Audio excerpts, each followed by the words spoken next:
இவ்வளவு இவ்வளவு வெற்றிகள், இவ்வளவு அதாவது லைஃப்பில் இவ்வளவு பார்த்துருக்கீங்க. இன்னும் என்ன, அதாவது நீங்கள் வந்து இன்னும் வேலை வேணும் அப்படின்னு அது பேஷனாகவே வச்சுக்கிங்க. சரி, நான் சும்மா தான் வீட்டில் இருந்தேன்.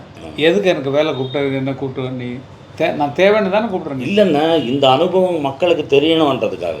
அது நீங்கள் சொன்னால் தானே மக்கள். நான் எந்த வேலைனாலும் இப்போ இந்த கேமரா விட்டு அவர் எழுதுறேன்னு நாங்கள் போய் உட்காந்து வேடிக்கை பார்த்து கேமரா. இதுதான் கேமராமேன்ஸ் அசோசியேஷனே தகராறு பண்ணாங்களே. அவரே வயலின் வாசிக்கிறார், தும்பா வாசிக்கிறாரு, அவரே பாடுறாரு, எழுதுறாரு. இந்த நேரத்தில் உங்ககிட்ட ஒரு சின்ன ஒரு கொஸ்டின். ஆக்சுவலி வந்து நான் வந்து +1 படிக்கும்போது 16 வயதில் படம் ரிலீஸ் ஆகுது. நான் திண்டுக்கல் சோலைகாலில் போய் அந்த படத்தை பார்க்குறேன். அந்த படத்தில் செந்தூர் பவே சாங்ஸ் நீங்கள் எழுதின பாட்டு. அந்த பாட்டுக்கு தான் உங்களுக்கு நேஷனல் அவார்டு கிடைச்சது. சோழமதிக்கையில் என் பாட்டு தான். சோழமதி அதில் எழுதியிருக்கீங்க. எப்படி அந்த பாட்டுக்கு நீங்கள் அந்த பாட்டு எழுதும்போது அந்த அந்த நேஷனல் அவார்டு கிடைக்கும்னு நீங்கள் எதிர்பார்த்தீங்களா? எப்படிமா நினைக்க முடியும்? இல்லை நினச்சி பாருங்க. இப்போ நேஷனல் அவார்டு கிடைக்கிற பாட்டு எல்லாமே யாரும் நேஷனல் அவார்டு கிடைக்கும் பாரு அப்படின்னு சொல்லி எழுதுவாங்களா? அதான் வந்து அமைச்சு வச்சு. பட் அந்த 16 வயதுல தான் முதல் பாடம் நீங்கள் ஃபஸ்ட்டு எழுதுறீங்களா? ஆமாம், செந்தூர். அதுதான் அது. ஏன்னா நீங்கள் எழுதுனது அதுதான் முதல் பாட்டுன்னு நீங்கள் நிறைய சொல்லியிருக்கீங்க. நீங்கள் எழுதுன முதல் பாட்டுக்கே வந்து நேஷனல் அவார்டுங்கிறது வந்து ஒரு மிகப்பெரிய வரப்பிரசாதம் உண்மையிலே. என்ன சாங்கு, என்ன அரேஞ்ச்மெண்ட்ஸ். கிரேட் லைஃப் நல்லா கொடுத்து வச்சவங்கம்மா. இல்லை நீங்கள் பழகுன டைரக்டர்ஸும் சரி, நடிகர்களும் சரி. இல்லை, நான் இதில் ஒரு ஓப்பனாக சொல்லிக்கிறேம்மா. நம்ம மேலே போக போக மற்றவங்களோட சேர்ந்து அரவணைச்சி இருக்கிறது நான் ஒருத்தன் தான். உண்மை 100% ஒருத்தன் தான். யாராக இருந்தாலும் சரி, நீங்கள் என்னப்பா இப்போ ஃபோன் பார்க்குறேன் அந்த மாதிரி அவங்கள்ட்ட பேசுகிறது, இவங்கள்ட்ட பேசுகிறது, இப்படிங்கிறது எல்லாரும். நிஜமாக இதில் எனக்கு உள்ள பெரிய வருத்தம் என்னன்னு சொன்னால், அண்ணனால் முடியாது, இளையராஜாவால் முடியாது. இத்தனை பேர்கிட்ட பேச முடியாது, வர்றவங்கள்ட்ட வணக்கம் சொல்லிட்டு இருந்தால் அவருக்கு அதுக்கே கியூ நின்றுட்டுருக்கோம், முடியாது.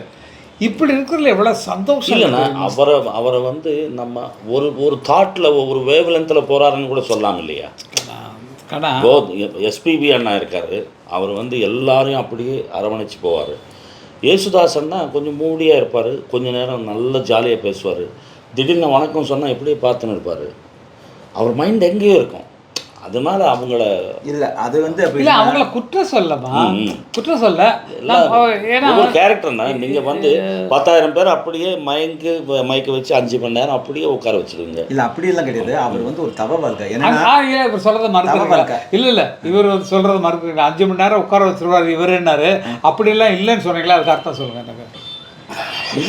இல்லை, இவர் என்ன சொன்னாரு, அமரண்ணா 5 மணி நேரம் 10,000 நேரம் அப்படியே உட்கார வைப்பாரு.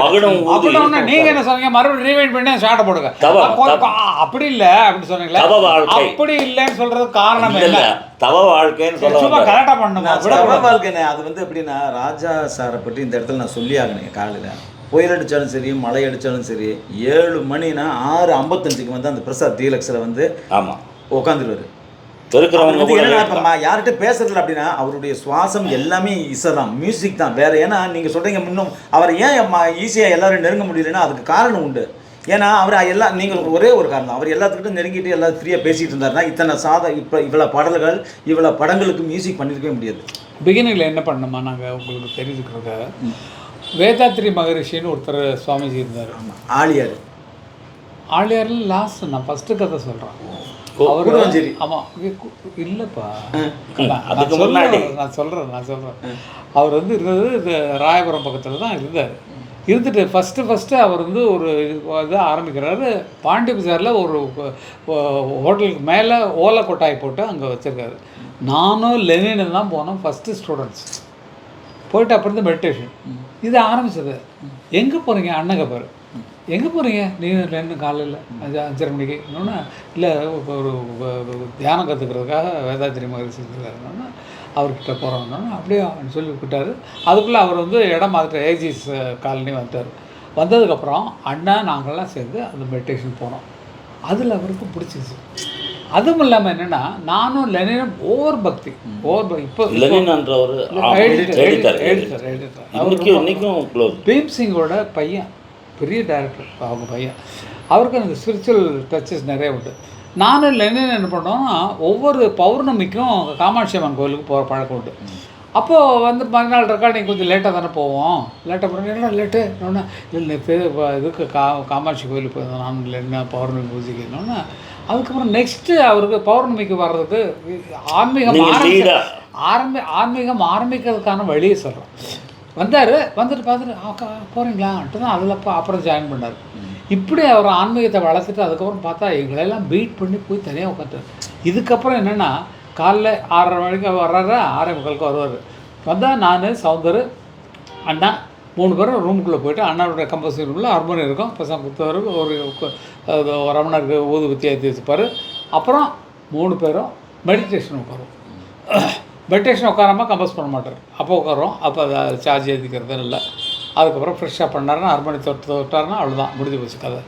அப்படி ஆன்மீகத்தை வளர்த்துட்டதுனால அந்த ஆன்மீகம் அவரை அதிகமாக ஒத்திக்கிச்சு. நான் அப்படி இல்லை, ஆரம்பத்தில் இருந்தார் இல்லையா அண்ணன். பட் இவருடைய மூட் கண்ட்ரோல் பாருங்கள். அதாவது உங்கள் மனோவில் உங்களை பார்த்து மக்கள் தெரிஞ்சிக்க வேண்டிய சில விஷயங்கள் அப்படின்னு சொல்ல வந்த பாட்டு எழுதுறதுக்கு உட்காந்தா அந்த சுவிட்ச் மட்டும் ஆன் பண்ணுவார், அதில் ட்ராவல் பண்ணுவார். டைரெக்ஷன் ஆனால் அந்த சுவிட்ச் ஆன் பண்ணிட்டா அந்த நடிகருக்குள்ளே அந்த ஸ்டோரிக்குள்ளே அப்படியே போயிட்டு ஆக்ட் பண்ணுறது. மேடை ஏறும்போது எங்கேருந்து ஸ்டோரிஸ் வருதோ தெரியாது. அந்த பாடல்கள் லிஸ்ட்டும் போட்டது சரித்திரமே பார்க்கல நான். அதாவது ஒரு கச்சேரிக்கு முன்னாடி இன்றைக்கி இந்த பாட்டு பாட போகிறோம் அப்படின்னு எங்களுக்கு சொன்னதே இல்லை. இந்த மேடை ஏறும்போது எந்த பாட்டு சொல்ல வராருன்றது அவருடைய பேச்சாலே தெரிஞ்சிடும் நமக்கு. அப்போமா காமராஜர் ஹாலில் வந்து ஒவ்வொரு சண்டேவும் எங்கள் கச்சேரி நடக்கும். எல்லா சண்டே, எவ்ரி சண்டே கச்சேரி. மற்ற நாள் வெளியூர் அது நடக்கும். இப்படி நடந்துகிட்டு இருக்கும்போது கச்சேரி கூட்டம் பிச்சுக்கிட்டு நிற்கும். பாலு வரான். பாலு வந்து காரை நிறுத்திட்டு உள்ளே வரான். விடலை, இந்த சின்ன ஸ்டேஜுக்கு வர கேட்டில் வந்து ஆட்கள்லாம் விடலை, போட மாட்டேங்கிறாங்க. இந்த முன்னால் முண்டை அடிச்சுட்டு யோ விடுகையே, அவர் தான் வந்து பாடணும், பாலு விடுங்க. அவன் வந்து உள்ளே வந்து தலை அடிச்சுக்கிறான். என்னடா இது பைத்தியக்காரன், வாரம் பாடிட்டு இருக்கோம், உள்ளே என்னையே விட மாட்டேங்கிறாங்க. அப்படி போயிட்டு இருந்தோம் கச்சேரி. என்ன என்டர்டெயின்மெண்ட். நீங்கள் போகாத நாடுகள் கிடையாது.